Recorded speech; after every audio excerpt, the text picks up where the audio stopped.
On September 6, 1620, the English ship known as the Mayflower set sail from Plymouth, England in search of the New World.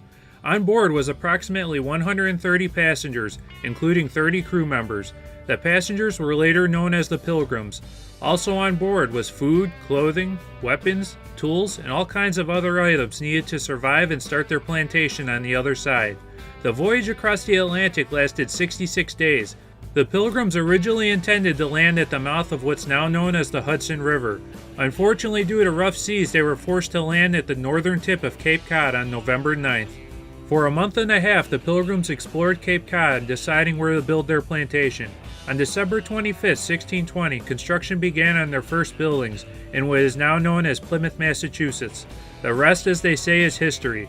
The voyage of the Mayflower is one of the most important events that ever happened in North American history.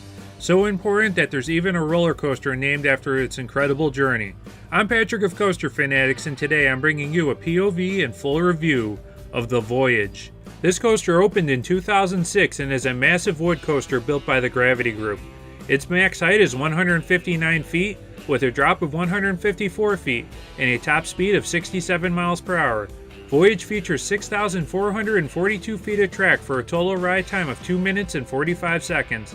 It's also worth mentioning that the Voyage has 24.3 seconds of airtime, which is now the second most of any roller coaster in the world. The ride begins with a long straight section and a small dip up to the lift hill. As you slowly ascend, you get great views of the park. Although it's only 159 feet tall, it really does feel taller, almost like a hypercoaster. As you crest over the top, you pass by blue, yellow, and red flags. Once you see the American flags, the train dives down 154 feet for the main drop. The first elements are two massive airtime hills. The first gives you great views of Thunderbird overhead, and the second dives right into an underground tunnel. Next, you make a small right-hand turn into another tunnel that rises up for a third large airtime hill. This one also dives into yet another underground tunnel. From here, the magic of this coaster really begins with the Voyage's iconic Spaghetti Bowl section. This area features several bank turns and small airtime moments going in different directions. It's really hard to explain, but overall it's the best part of the ride in my opinion. At the end of the Spaghetti Bowl, you exit another tunnel and into the mid-course brake run. These brakes are more there for safety, and you really don't feel them that much while you're riding. Next is most enthusiasts' favorite part of the ride, which is the triple down fully enclosed in another tunnel. Overall, this is one of the best parts of the ride. After the triple down, you pass through the structure of one of the large hills from earlier in the ride. You get nice little pops of airtime from the small hills in this section. Next, you make an S-curve under the first hill, and then back through the structure of the main drop. Immediately after, you hit an overbanked turn to the right, passing through the lift hill again into the other side. From here, you hit a gradual left turn with a few pops of airtime that crosses over the entrance of the lift hill. Then the train banks hard right into an underground tunnel next to the loading station. Next, you descend into a banked 180-degree turn to the left, before finishing with a rising banked 180-degree turn to the right this time. The train enters the final brake run and makes a right-hand turn into the station. So unlike most enthusiasts, I used to rank this coaster pretty low since I had some bad rides on it in the past. Luckily in 2018, I finally got to re-ride it. 3 times in a row as a matter of fact, and I must say I loved every minute of it. Wood coasters that ride with the terrain are one of the best recipes for an excellent ride, and the Voyage excels at this. With the exception of the mid-course brake run, Voyage never lets up, and is just packed with speed, airtime, and some awesome laterals. For me, it's easily the best coaster ever built by the Gravity Group, and it has climbed significantly higher in my roller coaster rankings. No doubt it has become a top 5 wood coaster for me, and maybe even a top 5 in general. Just a very special and unique ride that you won't find anywhere else but Holiday World. This is definitely a bucket list coaster, and I couldn't recommend it more.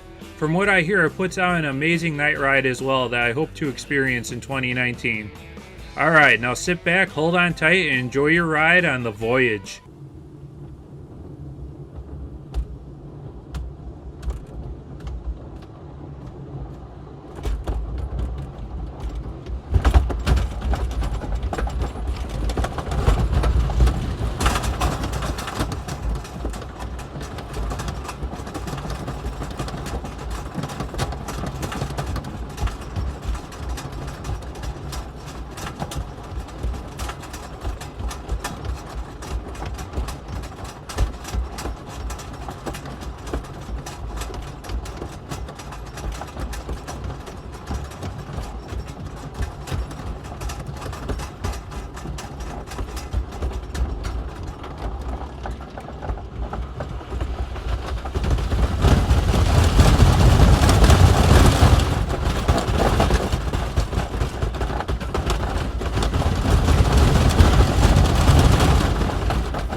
Welcome back, riders. I hope you all enjoyed your ride on the Voyage. If you did, don't forget to like and share this video with your friends, and let me know what you think of the Voyage in the comments. Those of you that are new around here can smash that CoasterFanatics icon to subscribe and stay updated on all things roller coaster. Thanks again for watching. I'm Patrick of CoasterFanatics, and I'll catch you all in the next video very, very soon.